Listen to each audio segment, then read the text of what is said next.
एक गांव के पीछे बहुत बड़ा तालाब था। उस तालाब में बहुत सारे मछली थे और उस मछलियों को खाने के लिए रोज एक सारस आता था। और उसी गांव के बहुत दूर में एक सियार का जंगल था। उस जंगल को सियार का जंगल इसीलिए बोला जाता है क्योंकि उसमें वहाँ एक बड़ा सा सियार रहता था।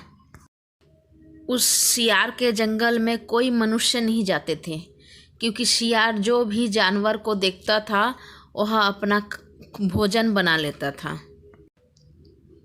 वह एक दिन किसी जानवर को खा के उसके गले में एक हड्डी फंस गया। अब वह सोचने लगा कि इस हड्डी को कैसे गला से निकाला जाए। इसीलिए वह ज़ोर ज़ोर से चिल्ला रहा था और अपने हड्डियों को छुड़ाने का कोशिश कर रहा था। हड्डियाँ जब नहीं छूटा तो वो सोचा कि किसी जंगल में जाके देखे कि कोई जानवर है क्या उसका मदद के लिए। पहले तो वह ज़ोर ज़ोर से चिल्लाया, चीखा, कोई नहीं सुना तो वह पास के और जंगल में जाने के लिए सोचने लगा। जैसे ही वह पास के जंगल में जाके देखा तो सबसे पहले उसे एक हाथी मिला। वो हाथी से बताया कि भाई मेरे गले में एक बड़ा सा जानवर का हड्डी फंस गया है, क्या आप निकाल दोगे?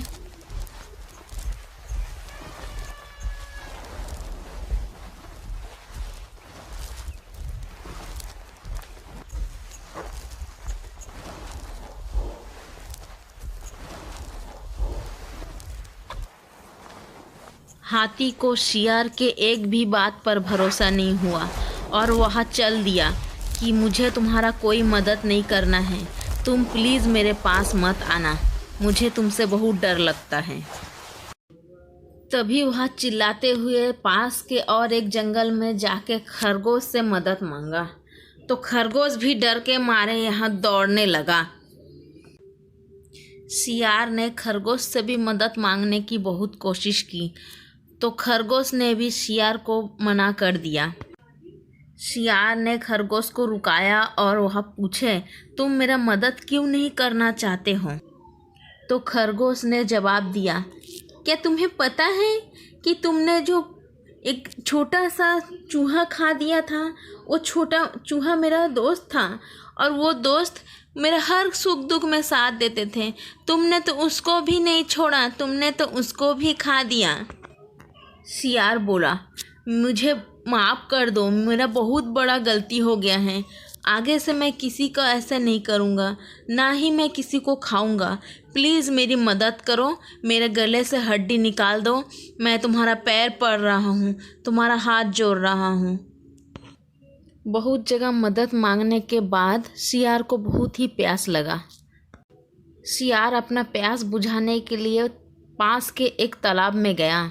उस तालाब में जाने के बाद भी उसको सुकून नहीं मिला कि मैं पहले पानी पीऊँ या मैं इन जानवरों से पहले अपना मदद मांगूँ। जैसे सियार ने मदद मांगने के लिए मुंह खोला तो सभी जानवर उसको देख के वहाँ से मुंह मोड़ के चल दिया। तभी वह दुखी होके दूसरे नदी के पास चला गया जहाँ उसे सुकून से थोड़ा सा पानी पीने मिले। उस नदी के पास जाके देखा बड़ा सा एक सारस था। सारस का चोंच देख के ही सियार के मन में ख्याल आया कि न इस सारस से ही मदद मांगा जाए क्योंकि इसका चोंच बड़ा लंबा है, मेरे मुंह के अंदर तक जाके ये अपना चोंच डाल के कांटा निकाल सकता है। सियार ने सोचते ही साथ पानी ना पी के पहले ही उससे मदद मांगने लगे। सारस ने सियार को पास आते देख के वह पानी के ओर चल दिए। सियार ने जैसे ही सारस को उड़ते हुए देखा तो वह चिल्ला के बोलने लगा, क्या तुम मेरी मदद करोगे? मेरे गले में बड़ा सा हड्डी फंस गया है, जल्दी जल्दी मेरे गले का हड्डी निकाल दो। सारस सियार का कोई मदद नहीं करना चाहता था, इसीलिए वो उड़ के पानी में जाके बैठ गया। सियार के मन में लगा कि ये सारस ही मेरा गले का कांटा निकाल सकते हैं, इसीलिए वो तरह तरह के बहाना बनाने के लिए सोच में पड़ गया कि क्या बहाना बनाऊं जिससे कि सारस मेरे गले का कांटा निकाल दे। शियार के मन में एक तरकीब सूझा। सारस से वो कैसे भी करके बातचीत करके अपने परेशानी से मुक्ति पाए। तभी शियार सारस से पूछने लगा, तुम क्या कर रहे हो पानी में? सारस बोला, मैं मछली पकड़ रहा हूँ। शियार ने बोला, मैं तुम्हारा कुछ मदद करूँ? सारस ने बोला, सुबह से एक भी मछली मैं नहीं पकड़ी हूँ। अभी अगर एक मछली मिल जाता तो अच्छा रहता।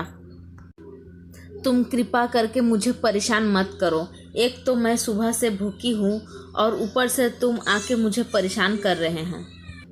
तभी शियार ने बोला, अगर तुम मेरे गले का हड्डी निकाल दोगे तो मैं तुम्हें बहुत सारे मछलियाँ पकड़ के दूंगा।